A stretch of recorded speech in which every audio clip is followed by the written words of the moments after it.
عليكم متابعين الغوالي. اليوم عندي حالة حشرح لكم عليها اليوم.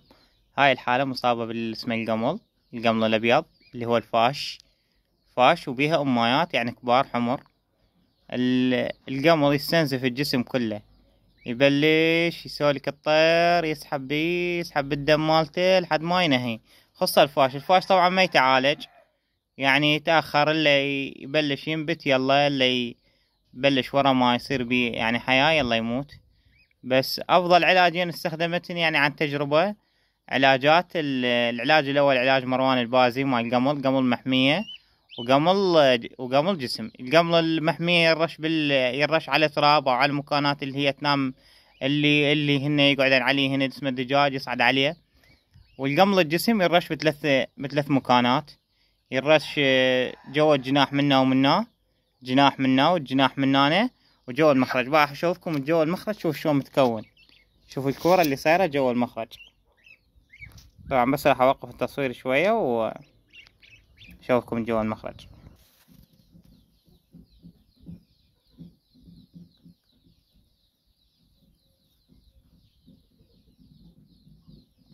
هاي جوا المخرج ان شاء الله مبينة، كتلة كاملة وتتحرك.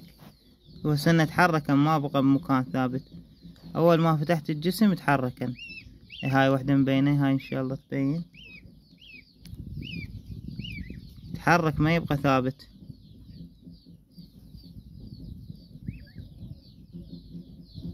يصير لونه احمر. حاول دائما تقلب الدجاج مالتك في فصل الصيف، هسه وقت انتشاره. شوف ايش قد متجمع، كتلة كاملة ومتجمعة. هاي بعد الحركة مالتهن ذني يتحركن جوا المخرج بشوية، جوا المخرج مالته. وتلقاه هنا هماتين بالفخذ مال الرجل. هاي شوفوا بالفخذ حتى الدجاجة تقوم تعرج، تتقرم الدجاجة، يصير عندك بيها مثل العرج. هاي بالفخذ، تلقاه بالفخذ متكون منتشر على مداير الفخذ. تشوفه واضح عندك يصير لونه احمر، والابيض دائما يصير بالركبة. حتى الدجاجة تقوم ترعص وتموت عندك فجأة. هذا باع بالفخذ مال الرجل. انتبه لي دائما على الفخذ مال الرجل، هماتين حط له علاج. وعند دكتورة نبه هم علاجه فعال. قطرة مال دكتورة نبه والقطرة مال بازي. هسه حصوركم القطرات. هاي قطرة مال مروان البازي مال محمية، وهاي القطرة مال دكتورة نبه اللي صاير مكانها قريب على المشتل. وهاي مال مروان البازي وعنده خدمة توصيل. مروان البازي ودكتورة نبه هم عنده خدمة توصيل اثنيناتهم. بس مروان البازي قطرته فول خير من الله، يعني خاصة مال المحمية انا خبطتها هسه، جهزتلها مال المحمية. هاي الدبة مال المحمية راح ارشلها. شوف المكانات هسه بلش.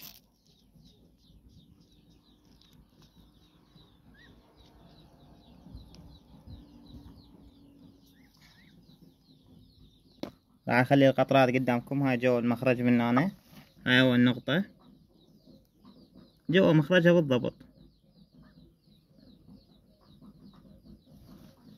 جوا الرجل من هنا.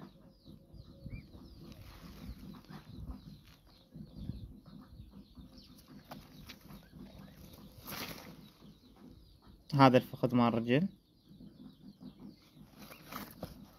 الفخذ الثاني مال الرجل. شوف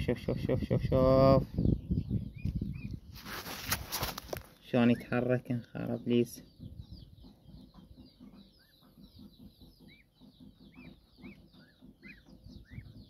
تأكد انه مشت. جو الجنح من هنا والجنح الثاني من هاي الصف.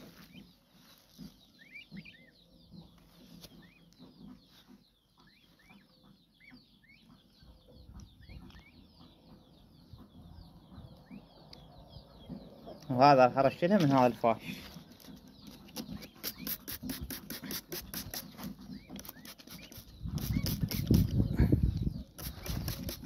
حتى خافوا بيض انفكسه، بيض الشي كلها تروح.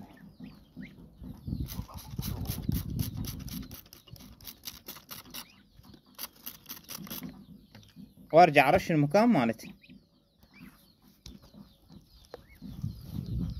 ان شاء الله وياكم معلومات مع تحياتي لكم، وان شاء الله مشاهدة، ان شاء الله لا تبخلون علينا